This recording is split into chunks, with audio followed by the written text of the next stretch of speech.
नाज़रीन गिरामी अस्सलामु अलैकुम व रहमतुल्लाहि व बरकातुहू। सीधी बात के ताज़ा तरीन प्राइम टाइम में आप लोगों का इस्तकबाल है। नाज़रीन गिरामी, मैं अंसार अज़ीज़ नदवी इस वक्त आप लोगों के सामने कुछ अहम तरीन ख़बरें, कुछ वायरल वीडियोस और कुछ तनकीदी तज़्ज़िये लेकर के हाज़िर हुआ। तफ़सीलात में जाने से पहले आप लोगों से जो दरख्वास्त होती है उस पर तवज्जो कीजिएगा। और आप लोग जानते हैं मुश्तरका क़ुरबानी का ऐलान हो चुका है। अय्याम बहुत कम रह चुके हैं ईद उल अज़हा के लिए और हमें इस वक्त तरतीब बनानी पड़ती है।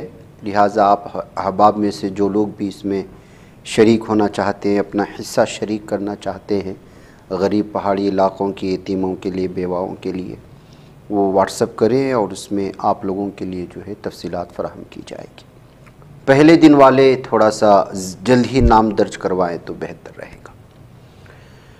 नाज़रीन गिरामी, आइए ख़बरों की जानिब बढ़ते हैं। और ख़बरें इस वक्त जो सबसे पहले आप लोगों के सामने रखना है वो ये ख़ातून की वायरल होने वाली वीडियो है जिस पर अपने शोहर के कत्ल का इल्ज़ाम लगा है।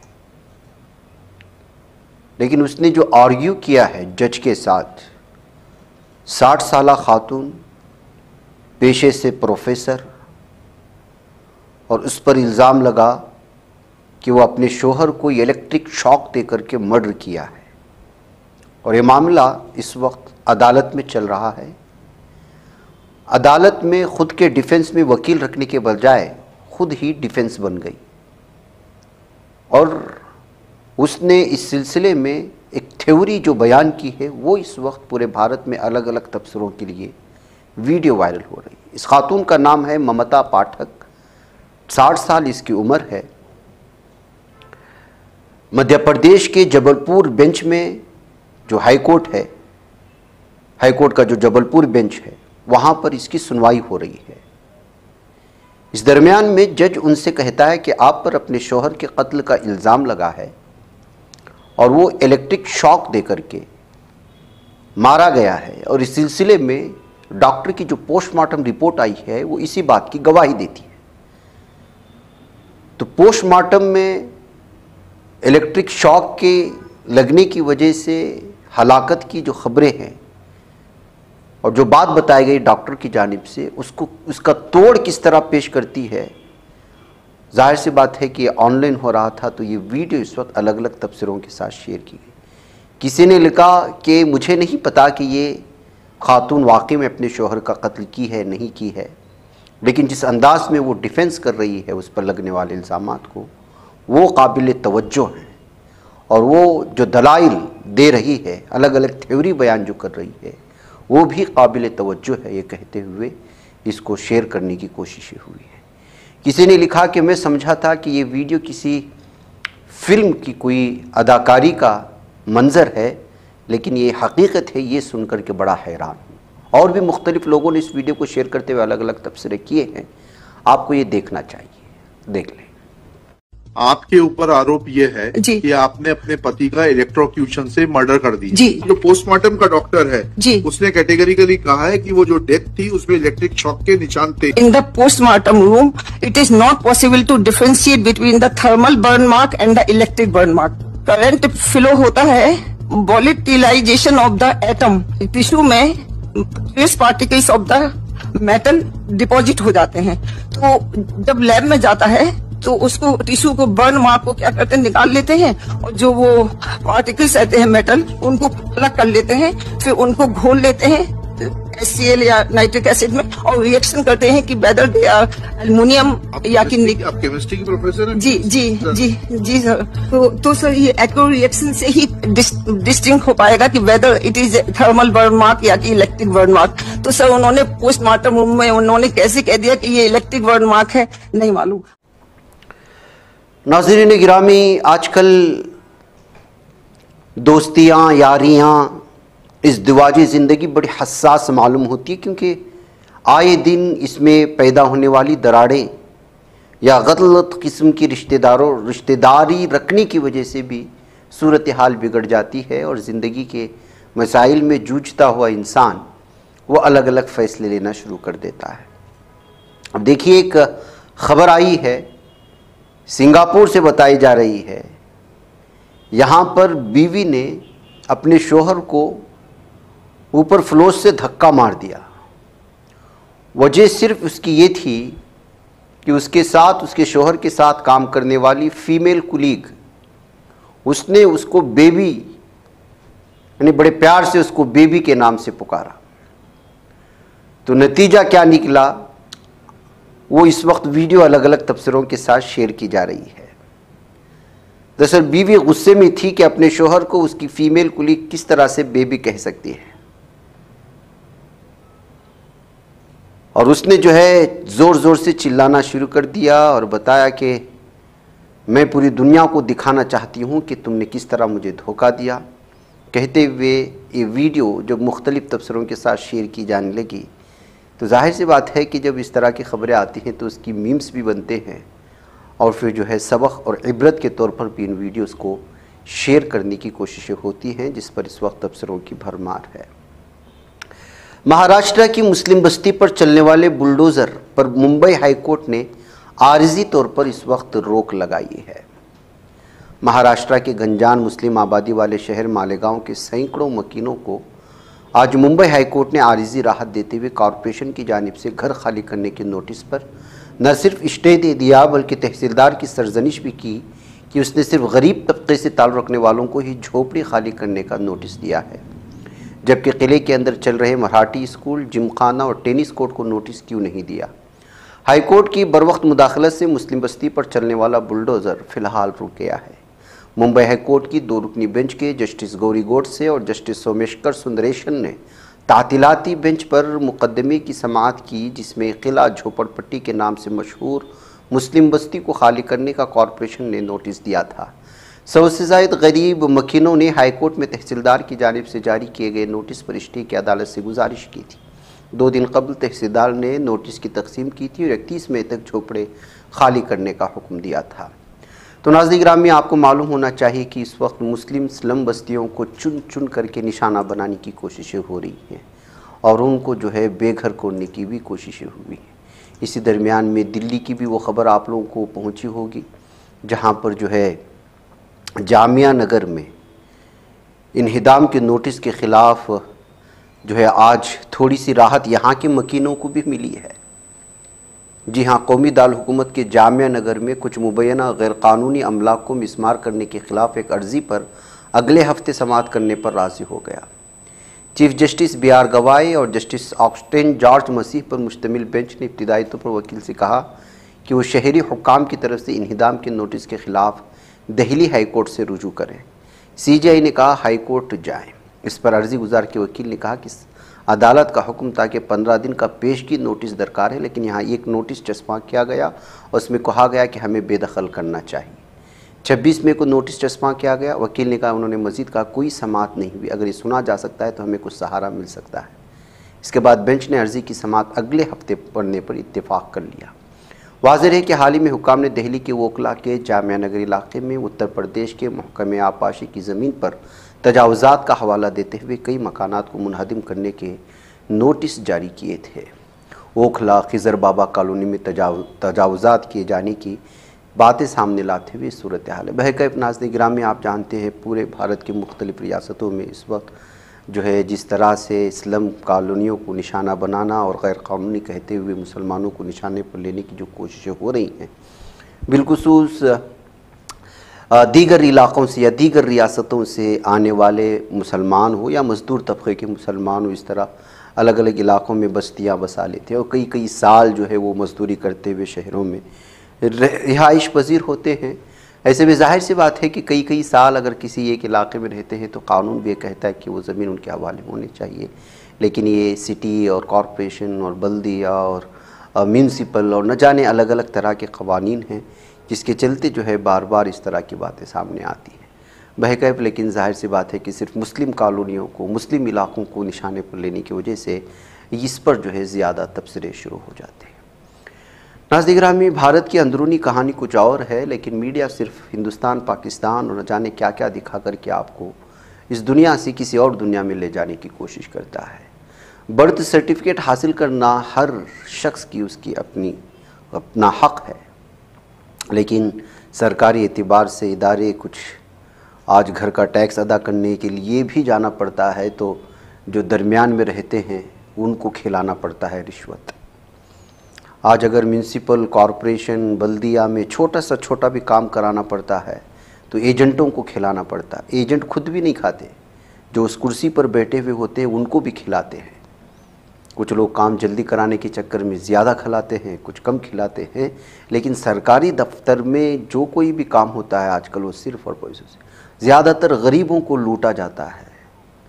अब ये चीज़ आपको वाकई में इंसान है तो आपको जो है ये आंसू लाएगी आपके आंखों में कि जिनके घर में सिर्फ चावल है, पैसा भी नहीं है, वो अपने बच्चे की सर्टिफिकेट पाने के लिए जिसने इससे रिश्वत मांगा था 500 रुपये, वो 500 रुपये भी उसके पास मौजूद नहीं थे। वो औरत मजबूर होती है अपने चावल को बेचकर 500 रुपये हासिल करने में, और फिर वो 500 रुपये ले जाकर के जो है वो बर्थ सर्टिफिकेट बनाने वाले उस मरदूद के मुंह में धकेलती है, तब उसको अपने बच्चे का बर्थ सर्टिफिकेट मिलता है। इस मौज़ूआत पर कितना बोला जाना चाहिए, इन गरीबों के हुकूक़ के बारे में कितनी आवाज़ उठानी चाहिए सहाफ़त में, जो असल में सहाफ़त है। लेकिन कोई मीडिया इस पर ना बोलता हुआ नज़र आएगा, ना इसको दिखाता हुआ नज़र आएगा। गरीबों पर होने वाले ना जुल्म सितम पर डिबेट होंगे, मुसलमानों को किए जा रहे बेरोज़गारों के बारे में। आसाम में आज सुबह एक कॉल आया था कि वहाँ पर भी NRC का ये मामला पूरा सब कुछ होने के बावजूद जिनके पास ब्रिटिश के ज़माने के जो है कागजात हैं उनको भी जबरन उठाया जा रहा है। किसी को पुलिस थाने ले जाया जा रहा है, किसी को दूसरे इलाकों में रखने की कोशिश हो रही। तो नाज़रीन गिरामी ये सूरत हाल है। अब देखिए ये खातून जो है एक नामानिगार हो सकता है या फिर कोई समाजी कारकुन, उसको बता रही है कि किस तरह से जो है वो अपने बच्चे की बर्थ सर्टिफिकेट हासिल करने के लिए 500 रुपये नहीं थे तो घर का चावल बेचा तो कुछ पैसे जमा हुए। वहाँ की वो मकामी देहाती ज़बान है, लेकिन आप समझ जाएंगे। भैया मैं जन्म प्रमाण पत्र बनवाए पर दिन शुरू आए पर एक अक्सर शुरू आए पर दे हां सिस्टर 500 मांगा था वे। कौन मतलब कहाँ के सिस्टर? ए बाहरी झरिया वाला। अच्छा, तो पैसा मांगा थे 500। और चावल बेचे हो? चावल बेचे हो? चावल बेच के दिया था? हाँ हाँ। पैसा लेके जा तो चावल बेच के ना। हाँ सिस्टर करा। हाँ तो नाम सुधरौनी 500 लगी कहीं? हाँ, और जब तक पैसा नहीं लेके आवे तब तक नहीं जाओ कहीं जन्म प्रमाण पत्र तो लिख के कहीं। का कहीं? जन्म प्रमाण पत्र जब तक पैसा लेके नहीं आवे तब तक नहीं दो कहीं। हाँ मत रो। हमने गरीब आदमी हमने कहाँ ले दे उसके कम पैसा। सही बात है, पैसा मत दे रही है अभी है ना? मेरे तो उसने कहीं ये चीज दिखाओ तो मैं कहाँ के ले दे होते गई इधर ही नहीं रहूँगा। नहीं मत रो, सही बात है ना? भैया मन तो दे आते नहीं रखा है पर तो मिलत नहीं रहे। सही बात है, ठीक है। पैसा वैसा मत दे रही है अभी है ना? बाद में अभी जाबो, अभी ओकर करा पूछा बोला का आप इसमें पैसा ले जाते। ठीक है नाज़रीन गिरामी, क्या आपको मालूम है कि 2-3 दिन पहले मुजफ्फरनगर में पुलिस इंतज़ामिया ने एक मस्जिद को सील कर दिया, मस्जिद के ख़िलाफ़ कार्रवाई की। इसके साथ ही 2 अफराद को भी गिरफ़्तार करके जेल भेज दिया। शायद आपको नहीं मालूम और मालूम भी नहीं होगा क्योंकि इन ख़बरों को अब जबरन दबाया जा रहा है। ये मामला अब ज़ेर बहस आया है। जानिए, दरअसल मुजफ्फरनगर की इस मस्जिद के ख़िलाफ़ जो कार्रवाई की गई वह कहते हुए कि इसकी इजाज़त नहीं ली गई। यूपी तक नामी एक चैनल ने इसकी सारी तफसीलात फराहम की। उसके मुताबिक इस मस्जिद के ख़िलाफ़ कार्रवाई की गई मुजफ्फरनगर के भूपा थाना इलाके में वाक़ मोरना गाँव की है। इल्ज़ाम है कि मस्जिद हुकूमत की इजाज़त के बगैर तामीर की जा रही थी। पुलिस इंतज़ामिया को इस बारे में शिकायत मौसूल हुई। पुलिस और इंतज़ामिया के एहलकार मौके पर पहुँचे तो मामले की तहक़ीक़ात शुरू हुई। मामले की तहक़ीक़ात के बाद पुलिस इंतज़ामिया ने मस्जिद के ख़िलाफ़ कार्रवाई करते हुए सील किया। दरहकीकत तहक़ीक़ात के दौरान ये भी पता चला कि मस्जिद गैर कानूनी तौर पर तामीर की जा रही थी। मस्जिद के निगरान नयाजुद्दीन और प्लॉट मालिक यूनुस को मौके से गिरफ़्तार करके उनके खिलाफ मुकदमा दर्ज करके जेल भेज दिए जाने की भी खबरें आ रही। उत्तर प्रदेश में हुकूमत की इजाज़त के बगैर किसी भी मजहबी मकाम की तामीर गैर कानूनी बताई जाए। इस वजह से मुजफ्फरनगर ज़िला इंतज़ामिया की जानिब से इसे गैर कानूनी मस्जिद पर कार्रवाई करते हुए इस वक्त जो है उनकी गिरफ्तारियाँ भी सामने लाई हैं। आप अंदाज़ा लगा सकते हैं कि ऐसी कई मंदिर और कई ऐसे इबादत खाने आपको रास्ते में मिलेंगे जिसकी कोई कागजात नहीं होंगे, लेकिन इस वक्त सिर्फ़ और सिर्फ मसाजिद को निशाने पर लिए जाने को लेकर के लोग सोशल मीडिया में अलग अलग तरह के तबसरे कर रहे हैं। और फिर जो है बीजेपी हुकूमत, यूपी हुकूमत जिस तरह से इस वक्त मुसलमानों के ख़िलाफ़ सूरत हाल को बहुत भयानक बना रही है, उस पर भी पूरी तरह से जो है मीडिया, इंतज़ामिया, अदालतें खामोश रहने पर भी सवालात उठाए जा रहे हैं। नाज़रीन गिरामी, सियासी नाकामियों का बोझ मांग की सिंदूर पर न डालें, ये कहते हुए रागिनी नायक ने एक बार फिर बीजेपी हुकूमत पर शदीद हमला बोल दिया है। पाकिस्तान भारत के दरमियान में जो पहलगाम हमले के बाद सूरत हाल बनी और उसका जाहिर सी बात है कि उसका फ़ायदा बीजेपी पूरी तरह से उठा रही है, अलग अलग एतबार से उठा रही है। पीएम मोदी जहाँ भी जा रहे हैं इस वक्त ऑपरेशन सिंदूर के हवाले से अलग अलग तरह के बयानात दे करके इस वक्त भारत के जो मसाइल हैं उसको पूरी तरह से ख़त्म कर रहे। इसी बात को लेकर के AICC की कौमी तर्जुमान डॉक्टर रागिनी नायक ने वज़ीर-ए-आज़म नरेंद्र मोदी और बीजेपी पर ऑपरेशन सिंदूर के हवाले से सख्त अल्फाज में हमला बोला। उन्होंने कहा कि सिंदूर का रंग और अंदाज मुख्तलिफ रियासतों में मुख्तलिफ हो सकता है, लेकिन हर सनातनी हिंदू शादीशुदा औरत के लिए उसकी अहमियत एक जैसी होती है। उन्होंने इल्ज़ाम आयद किया कि बीजेपी और संघ परिवार के लोगों को सिंदूर की रूहानी और सकाफती अहमियत समझ ही नहीं आती। रागिनी नायक ने कहा कि सिंदूर सिर्फ एक आराइश नहीं बल्कि सुहाग, इज़्ज़त, मोहब्बत, एहतिमाद और 7 जन्मों के बंधन की मुक़द्दस अलामत है। उन्होंने मज़ीद कहा कि यही सिंदूर जो औरत की मांग को सजाता है या सजता है, आज उसे नरेंद्र मोदी अपनी सियासत की सतही मुहिम्मात में इस्तेमाल कर रहे हैं। उन्होंने दावा किया कि मोदी हुकूमत ने ऑपरेशन सिंदूर की बाकायदा ऐलान किया और हर गली हर ज़िले में फ़ौजी वर्दी पहने अफराद की तस्वीर के साथ उसका प्रचार किया जा रहा है। उनके मुताबिक बीजेपी का मंसूबा है कि वो नरेंद्र मोदी के हलफ लेने के दिन से घरों में जाकर सिंदूर तकसीम करेगी। रागिनी नायक ने सवाल उठाया कि अगर बीजेपी वाकई ख़वातीन की फ़िक्र करती है तो वो औरतों के घरों में क्यों नहीं जाती, जिनके शोहर नोटबंदी, कोरोना, किसान तहरीक या माशी दबाव में जान गंवा बैठे। उन्होंने कहा कि उनकी बीवियाँ आज भी मांग में सिंदूर नहीं भर सकती, क्या बीजेपी उनके घर जाएगी।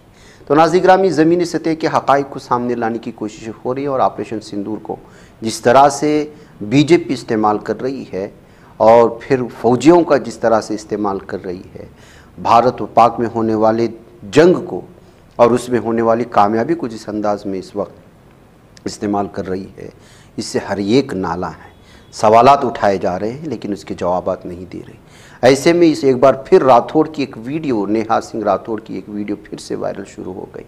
उन्होंने भी इस बीजेपी के घर घर या सिंदूर बांटने की चीज़ को लेकर के बड़े खूबसूरत अंदाज में तनकीदी अल्फाजों के साथ बीजेपी को निशाने पर लिया है, जो इस वक्त बड़े पैमाने पर देखा भी जा रहा है, सराहा भी जा रहा है और फिर बीजेपी की जानिब से इस खातून को गालियाँ भी पड़ रही हैं। आप इसको सुने। ऑपरेशन सिंदूर में बहादुरी दिखाने के बाद नरेंद्र मोदी की सरकार ने तय किया है कि वो अब घर घर सिंदूर पहुंचाएगी। अरे हंसिए मत भाई, एकदम पक्की खबर है।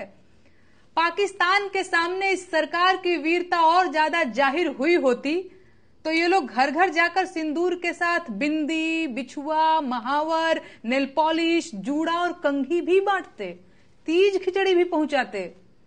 अरे आप लोग फिर से हंसने लगे। अच्छा, वो जो सिंदूर दिया जाएगा उसकी डिबिया पर तस्वीर किसकी छपी होगी? कहीं ऐसा तो नहीं कि यहां भी वही दिखेंगे? मैं बिहार और पूरे देश की महिलाओं को सलाह देना चाहूंगी कि जब ये भाजपाई सिंदूर लेकर आपके घर आए तो आप लोग बाहर न निकलें। भाजपाइयों के सामने बाहर क्यों नहीं निकलना है ये बताने की जरूरत तो नहीं पड़ेगी ना। सोच कर देखिए, एक तो भाजपाई ऊपर से सिंदूर लेकर आया है और अब आपका दरवाजा खटखटा रहा है। आपको क्या लगता है, आपको दरवाजा खोलना चाहिए? मेरी बहनों, हाथ जोड़ती हूं, आप लोग दरवाजा मत खोलिएगा, लक्ष्मण रेखा मत लागिएगा, क्योंकि इन लोगों का चाल चलन ठीक नहीं है। और बंद दरवाजे के पीछे से ही डांट दीजिएगा और बताइएगा कि अपने पति का दिया सिंदूर लगाया जाता है, किसी पराये मर्द के हाथ का सिंदूर नहीं लिया जाता। सिंदूर, बिंदी, बिछिया, महावर, कंघी, नेल पॉलिश, तीज, खिचड़ी, गवना, दोंगा, कोहबर, माड़ो, छठी, बरई, इन सबसे आपको क्या मतलब है भाई? अब मुझे कहना ही पड़ेगा कि उनकी नसों में जो गर्म सिंदूर बह रहा था उसे अब डिबिया में पैक करवाने का वक्त आ चुका है, क्योंकि बिहार में चुनाव करीब आ रहा है और अब ये लोग बिहार की महिलाओं का भावनात्मक शोषण और दोहन करने की योजना भी बना चुके हैं। बिहार के करोड़ों पुरुष हर साल रेलगाड़ियों में भरकर रोजगार की तलाश में देश के बाकी हिस्सों में जाते हैं और उनकी पत्नियां अपनी मांग में अपने पतियों के नाम का सिंदूर भरती रह जाती हैं, क्योंकि बिहार में रोजगार नहीं है। अगर रोजगार होता तो उनके पतियों को कमाने के लिए बाहर क्यों जाना पड़ता? सरकार पूरी ताकत लगा रही है कि बिहार की महिलाओं के मन में ये सवाल न आने पाए। सरकार बिहार की सारी आबादी को इस सवाल से दूर रखना चाहती है कि बिहार के लोग बेरोजगार क्यों हैं, और सिंदूरी लाल अपनी पूरी ताकत लगाकर बिहार के लोगों को सिंदूर वितरण में उलझा देना चाहते हैं। ये अभियान सरकार की अश्लीलता की पराकाष्ठा है और देशवासियों को इस नीचता का विरोध करना चाहिए। इस तरह की सरकारी मुहिम भारतीय महिलाओं का सामूहिक अपमान है। सच ये है कि किसी महिला का होने वाला पति जब बारात लेकर आता है तो साथ में सिंदूर, चूड़ा, मंगलसूत्र समेत सुहाग की सारी चीजें लेकर आता है, और बाहरी व्यक्ति किसी घर की महिलाओं को सिंदूर नहीं दे सकता। पाप है ये, लेकिन भाजपा को इससे कोई फर्क नहीं पड़ता। परंपरा और संस्कृति की दुहाई देने वाली सरकार पराई स्त्रियों को सिंदूर देना चाहती है। अभी और कितना अंधेरा आना बाकी है भाई। बहकाइफ नाज़रीन गिरामी, मुझे इजाज़त दो। अस्सलाम वालेकुम रहमतुल्लाहि व बरकातहू। ये बच पाता है कोई सहाफ़ी की निगाहों से, मिलाता है ये लोगों को मोहब्बत की पनाहों से। करम और दर्द मंदी का है एक संसार, सीधी बात। अज़ीमत जुर्अतो हिम्मत का है इज़हार, सीधी बात। अज़ीमत जुर्अतो हिम्मत का है इज़हार, सीधी बात। ये चैनल हक निगर बनकर कुचल देता है फितनों को।